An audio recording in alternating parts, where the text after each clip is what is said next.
Inilah jadinya kalau sebuah tim hanya berani keras di habitatnya saja. Mereka mengira mereka tuh jagoan, tapi begitu masuk ke panggung yang lebih besar, hanyalah menjadi badut yang memalukan. Yang kita bicarakan tersebut adalah timnas Qatar. Di Asia sih kelihatannya mereka jago ya, tapi begitu masuk ke Piala Dunia, Qatar layaknya seperti anak-anak yang direbut permennya oleh orang-orang dewasa sampai menangis. Negara Timur Tengah ini dipastikan angkat koper lebih cepat setelah menjadi bulan-bulanan grup B. Bukan hanya tersingkir cepat, Qatar juga meninggalkan kesan buruk dan kontroversial di Piala Dunia 2026 kali ini. Penasaran apa saja kontroversi-kontroversi yang dilakukan Qatar pada Piala Dunia kali ini? Cetak Gol coba merangkum karma timnas Qatar si anak emas AFC bikin malu di Piala Dunia sebagai berikut.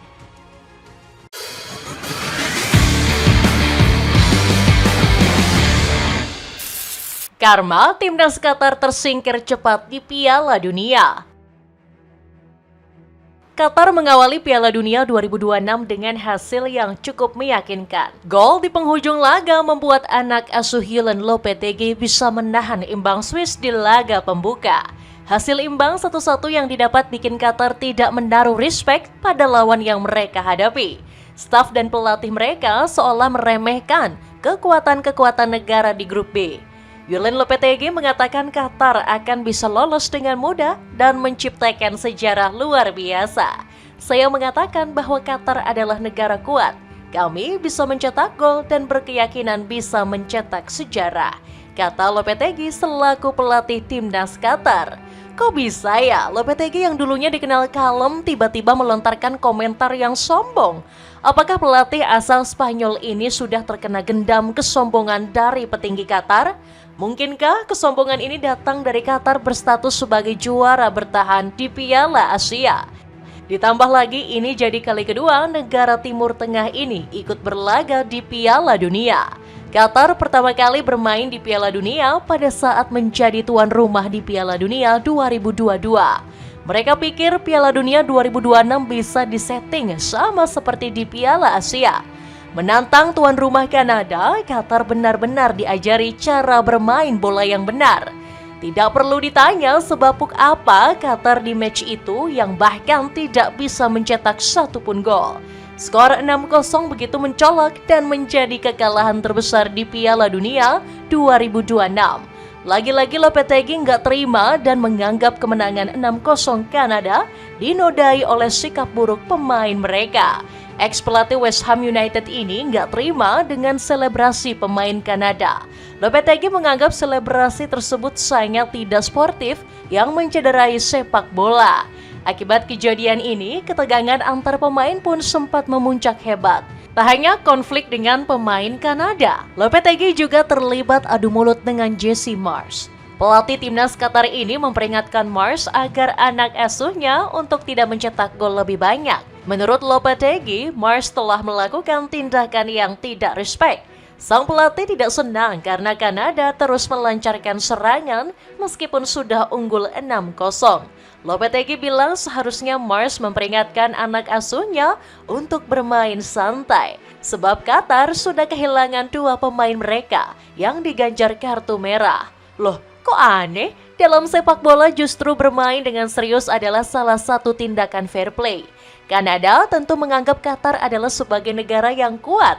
Kalau bermain dengan malas-malasan meskipun sudah unggul, sama saja seperti pengaturan skor yang melanggar regulasi FIFA. Di sisi lain, pemain yang mendapat kartu merah tentunya sudah mendapat pertimbangan dari wasit.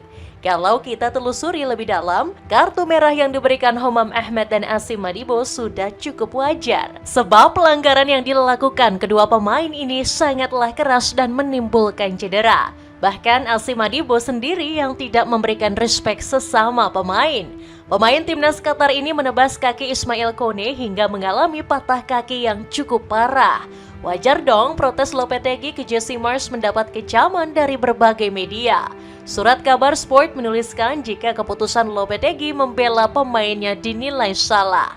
Menurut laporan yang datang dari Kanada, pelatih Qatar keberatan dengan upaya tim Kanada yang terus mencoba mencetak lebih banyak gol meskipun sudah unggul jauh 6-0.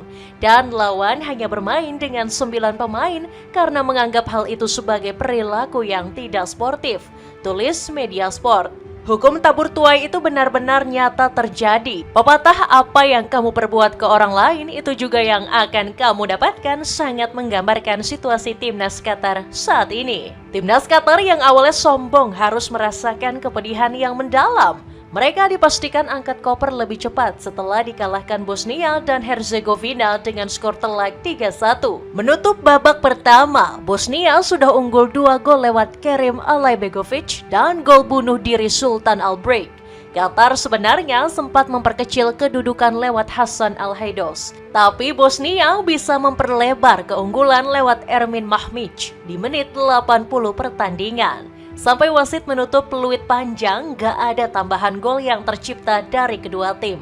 Yang lebih parahnya lagi, Qatar hanya menjadi anak bawang grup B dengan berada di dasar klasemen. Skuad Al-Anabi hanya bisa mengemas 1 angka dan sudah kebobolan 10 gol. Kontroversi anak emas AFC bikin kacau Piala Dunia. Setelah tersingkir, Qatar meninggalkan Piala Dunia 2026 dengan kesan yang buruk. Rasa-rasanya tidak ada kata yang lebih tepat menggambarkan performa skuad Al-Anabi selain memalukan.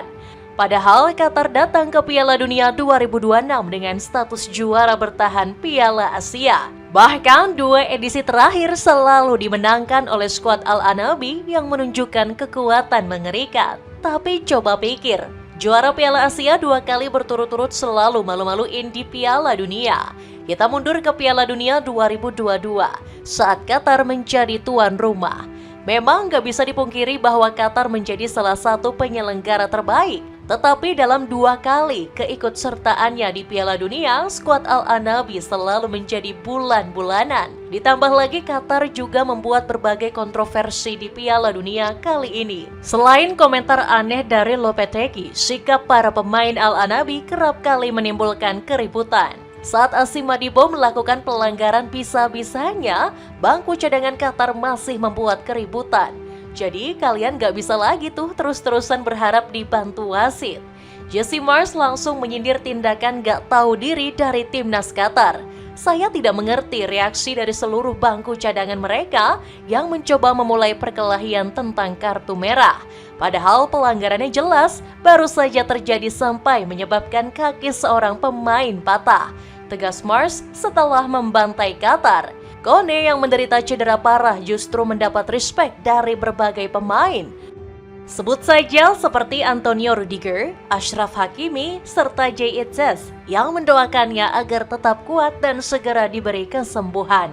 Yang lebih mirisnya lagi, FIFA hanya memberikan sanksi ringan kepada Asim Madibo. Meski sudah membuat Ismail Kone patah kaki, tapi FIFA hanya memberikan hukuman larangan bermain di 5 laga. Padahal FIFA bisa saja memberikan hukuman larangan bertanding selama seumur hidup. Sebab pelanggaran yang dilakukan Madibo bisa memutus karir seorang pemain. Dalam artian jika cederanya begitu parah, Ismail Kone bisa saja memutuskan pensiun dini. Belum lagi pasca operasi, Ismail Kone tidak bisa dipastikan bisa kembali perform. Kita mengambil kasus dari Evan Dimas yang setelah patah kaki, performanya langsung menurun drastis. Jangankan menembus timnas Indonesia, karirnya di klub pun tak tahu arah. Evan Dimas bahkan sempat kedapatan beberapa kali ikut bermain tarkam bersama para pensiunan. Jadi hukuman yang didapat dirasa masih tidak terlalu berat. Kalau kita melihat kondisi Qatar saat ini, wajar rasanya keputusan ini harus digaungkan. Sebab negara Timur Tengah selalu saja meninggalkan kontroversi di dunia sepak bola. Tak hanya Qatar, supporter Arab Saudi juga kerap melakukan sikap yang tidak respect.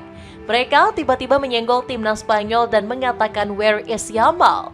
Where is Yamal? Where is Yamal? Where is Yamal? Where is Yamal? Where is Yamal? Where is Yamal? Where is Yamal? Where is Yamal? Where is Yamal? Tanpa perlu berlama-lama, kesombongan fans Arab Saudi langsung dibayar kontan di depan muka. Lamine Yamal tampil gemilang mempermalukan lini belakang The Green Falcons. Gocekan lincahnya sempat bikin 3 pemain melongo sampai ada yang terpental dan mengeluarkan jurus guling-guling. Alhasil Yamal yang semula dihina oleh para pendukung Saudi justru tampil brilian bagi timnas Spanyol dalam insiden pembantaian 4-0 di Stadion Atlanta. Belum lagi supporter dari negara Timur Tengah yang lainnya yang kerap berbuat rusuh. Supporter Aljazair dan Yordania terlibat saling adu jotos saat mengadakan nonton bareng di Qatar. Entah apa yang mendasari mereka saling serang, tetapi untungnya ini tidak terjadi di negara tuan rumah. Dapatkan sendal kodok dari brand Mehok yang kini diskon hingga 55%. Cek linknya di bawah ini.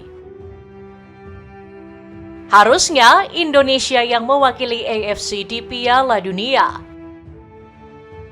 Seluruh insiden tadi membuat kita merasa miris, bingung sekaligus sedih. Tiket yang diberikan FIFA kepada AFC seolah menjadi sia-sia karena perwakilan Asia yang sama sekali tidak layak. Indonesia yang sama sekali tidak lolos ke Piala Dunia justru malah trending.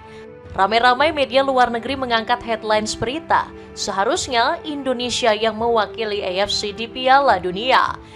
Gak hanya media, beberapa tokoh pejabat terkenal juga menyampaikan hal yang serupa. Francisco de la Torre Galindo mengatakan Indonesia lebih layak bermain di Piala Dunia.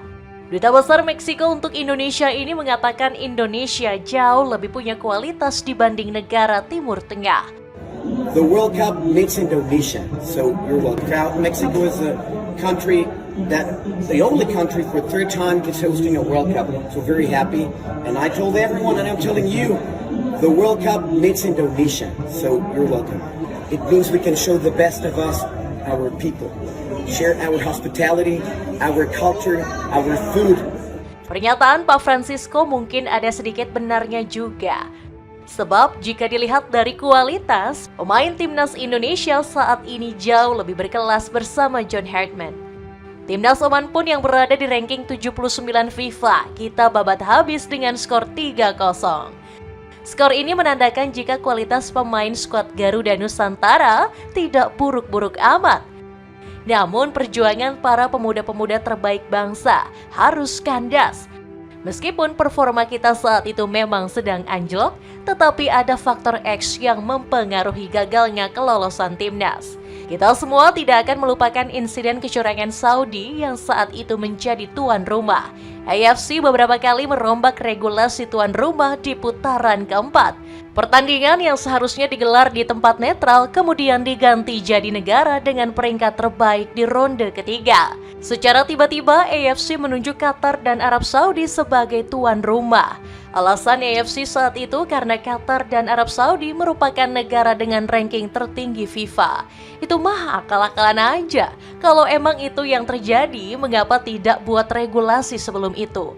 Akhirnya timnas Indonesia pun dipaksa satu grup bersama Arab Saudi. Di sana Garuda Nusantara mendapatkan perlakuan yang kurang adil. Skuad asuhan Patrick Kluivert saat itu dipaksa main 2 pertandingan tanpa jeda istirahat. Bayangkan, 2 laga itu dimainkan dalam kurun waktu 3 hari saja. Robot pun pasti menyerah jika disuruh bertanding non-stop. Tidak beda jauh dengan Saudi, Qatar juga terkenal punya rekam jejak yang sama-sama buruk. Kalau The Maroons biasanya lebih frontal karena hobi kong-kalingkong dengan wasit. Tapi di Piala Dunia 2026 kali ini, sorry bos, kalian tidak bisa membayar wasit yang dikenal punya integritas tinggi. Cari celana formal tapi tetap ingin terlihat kece? Cobain deh celana slim dari brand Good Ethics. Cek linknya di bawah ini. Itulah ulasan karma timnas Qatar anak emas AFC bikin malu di Piala Dunia. Bagaimanakah pendapatmu? Apakah negara-negara Timur Tengah kali ini kesulitan berbicara banyak karena tidak mendapat perlakuan istimewa di Piala Dunia 2026? Coba tulis pendapatmu di kolom komentar di bawah ini.